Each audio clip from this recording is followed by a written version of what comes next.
Hey, how's it going, guys? Ancient Rune here, back with another Borderlands 3 build video, and today I'll be going over my revised version of my first build video, Zaniation. The day this releases, it will be 4 years since my first video went out, and is the first build where I really delve deep into theory crafting and learning math to truly min-max my build. This build focuses on the URAD anointment, which is while under 50% health, gain 100% radiation damage. And this was originally used when it was 150% damage and before the purple tree came out. So instead of radiation guns with signal cryo, you could go cryo guns with URAD. By the time I actually made a build video, the fourth tree came out and next to max anointment was available, and it didn't really matter and kept it for the theme. What is nice though is that this is the same type of bonus element as Revolter and Terra Cryo, so it does apply to multiple things and not just guns like next to mags would. But it can still be used for some really nice red explosions, as well as Mantis Cannon doing some damage, and it's just something different. It also showcases how well Zane can stay out of fight for your life, even without lifesteal, with the power of barrier and a bunch of other stuff, and getting amazing damage formula to be able to get out of fight for your life when you do go down. Don't forget to like the video and subscribe to the channel. The save file will be found in my Discord, which is linked down below, and I hope you guys enjoy. Alright, so this build first started off with just trying to make the redistributor as powerful as possible. When it did like 4k damage without like Mayhem levels, I think, or no, Mayhem was out by then. And so it's just like 4k damage and didn't really do much. Now, with the buffs and everything and Zane's power, it's a very solid gun. It's not as good as the really old Zane builds were, where Redistributor was the gun to use, but it still works very, very well, especially when you build around it. So I like to use Hyperion guns to go with it, and I really found the Smog to be really well, as well as the Reflux and the Convergence are like my go-to weapons, just because it allows me to use the Redistributor still and have good side guns.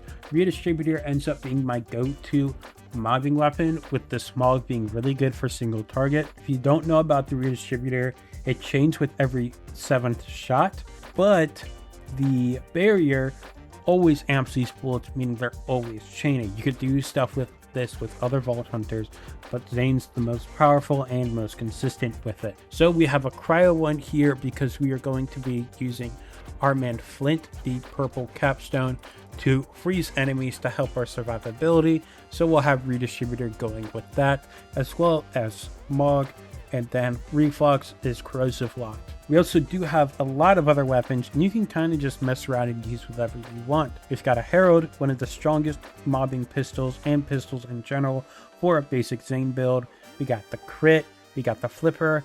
I have a Dark Army on here, and I have like some gear that I could use to gear swap. I didn't do like really in-depth deep diving gear swaps. I just really used a Snowdrift, Deathless, and then I used this antifreeze that has nothing for it, and then I swapped to a Executor and swapped to Icebreaker with the Dark Army, and it still worked very, very well. You can definitely min-max it more there. Even then, it works as a great pistol. You just don't want to swap away from it. You got the Plasma Coil, you got the Chaos, Convergence again, Anarchy is always going to be good. I also have the Recursion on and have the Executor available. You can use plenty of other stuff. Conference Call is solid. I just have a Hellwalker on here. Then I get some launches like the Backburner and Leg Bear. A Cake Charger will also work really well. I use this mainly for bossing and will swap to an antifreeze, especially if I don't have a crit spot available. ASC Splash is technically going to be peak, but to stick to the theme of URAD, I kept the URAD on there, and I still did plenty of damage. Now I've just got a Sandhawk. If I was to use this, I'd use it in semi-auto mode. And then I've got a free Radical here that you can use in regular build, but this is also the Fight for Your Life gun. If you're really in a tough spot, this is the gun you're going to use to get the most damage and fight for your life here. And then the main shields you're going to use are the Revolter or Frozen Heart. Mainly the Revolter. Frozen Heart helps freeze enemies which is great for icebreaker all the time, but most importantly, it's going to stop enemies from hitting you. The biggest place I would see this is Mellow on Takedown Bridge, but I've done it just fine without, with just smart play and constantly moving around. You'll find with this build you are moving around a lot to not get hit. Even though you have barrier, you can still have stuff that hits you, so you don't want to just stand still, and Zane likes to be moving around in the first place. But the Revolter fire rate and shock bonus element are just so good, you don't want to miss it. With action skill start, of course, and then you have recharge rate. I really like recharge rate. You can use whatever. It just helps fill that shield up faster. And then I have a wish when I'm using the recursion or just our Hustler guns. This is good shield for Hustler. Either absorb or amp, doesn't matter. Amp means you lose some shield. Absorb means you don't. And then I just use it with ASC Terra Apply with the ASC Terra Grenade. In this build, we have no way of throwing grenades, so it doesn't really matter what you use. Max level, low level, whatever. I just have its fist equipped with any ASC you want. If you're using a element lock gun that isn't with cryo, I would suggest having an ASC cryo bonus element here, which I don't have currently. You have the Terra Apply or the ASC 50 bonus element. Now, the best class mod for this build to help with survivability is the Spy, because of the arm and flint fluid. That is damage formula to go into your build, and damage formula is super important for this build, as you can go in the fight for your life, which means you need other sources of damage for violent momentum and kill skills not being active much. But I like to go riskier and more damage with the Executor. But with the Spy, you just go either Headsman's Hands or Commitment. I go Headsman's Hands for that crit damage being better in the formula, and then with 1 point in arm and flint.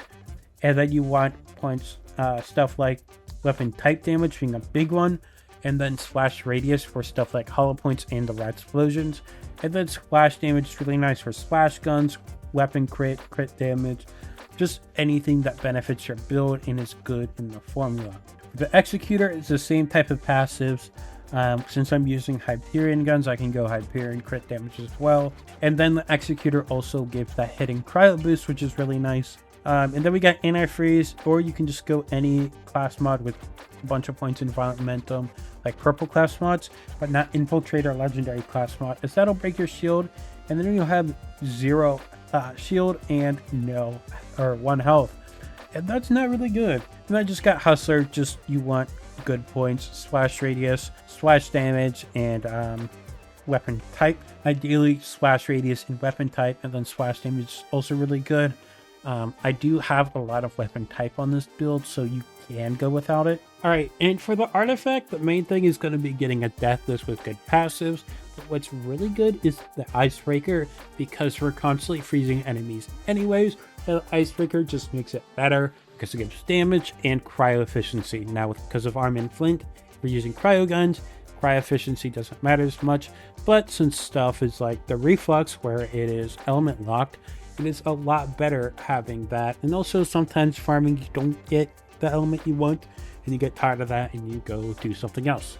Now, if you do have Icebreaker, something that isn't as important is weapon type damage, especially since we have it from arm and flint as 1 point, as well as if you're using Executor or Spy, you can get another point in it, as well as on your class mod in general, you can just get weapon type there. So there's a lot of slots to get weapon type damage, so either having one or the other of Icebreaker or weapon type damage works well.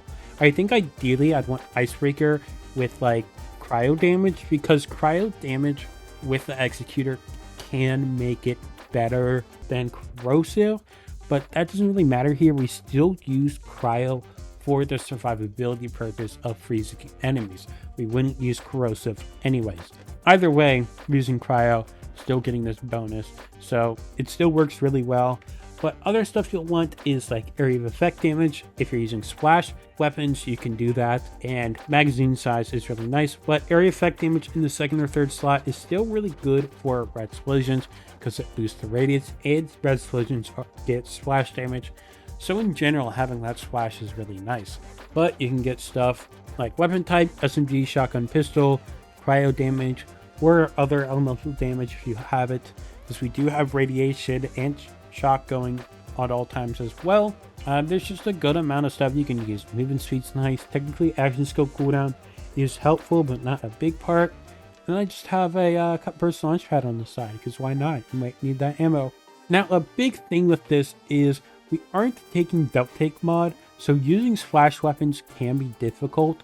But since it doesn't make you immune to dots, and we have so many bonus elements, it's likely if you did hit yourself, you'd go down anyways.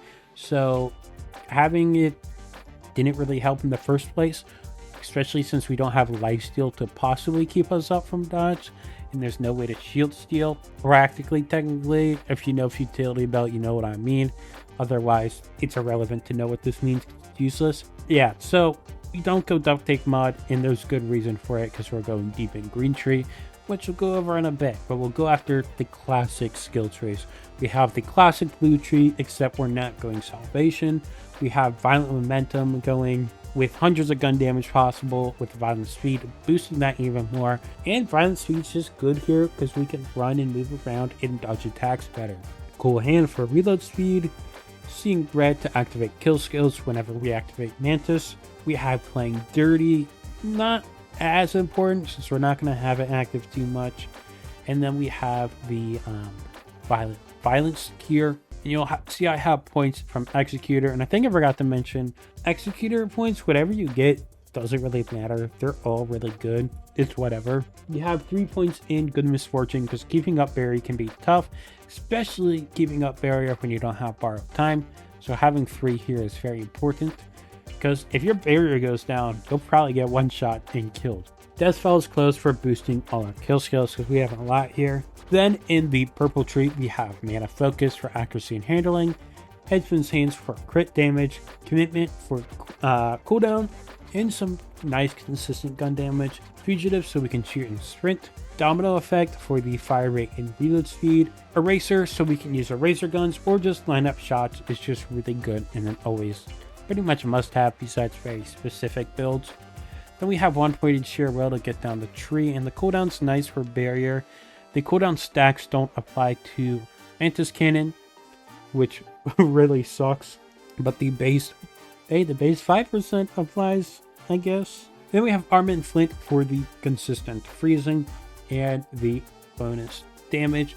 Big thing with Armor and Flint is it only applies a dot of the element of your gun, or Mantis Cannon, as Mantis Cannon can apply that as well. So having bonus elements won't auto apply a rad dot or a shock dot or fire dot here. That's why the element matters and has to be cryo here. And then in green tree, you may notice on a lot of my builds I go green tree, but the standard builds don't really go green tree. It actually is very noticeable on this build, as the main thing is to keep your shield up, and green tree helps with that as we're using barrier. We have Ready for Action for the shield recharge rate and delay, Adrenaline for some nice cooldown, Brain Freeze, which doesn't matter too much unless you're not using a cryo gun, so it is still useful at some point. Then we have Really Expensive Jacket. This reduces the dot applied in half. This is a big thing that can kill us. So having the dot duration cut is really good. This will mainly be enemies' dots, because if we apply our own dot, we're gonna die. So having this is huge. And then I guess we'll go into the action skills from here. We're going barrier so we don't get hit often. Barrier's not good survivability tool for general use because you have Zane lifesteal, so staying up is fine and you don't need barrier, where clone or sentinel helps more, as clone is a free get up from old you, or clone killing if you have the capstone, or sentinel with boom boomsday with swapping to like a guardian angel can kill at least standard enemies pretty easily.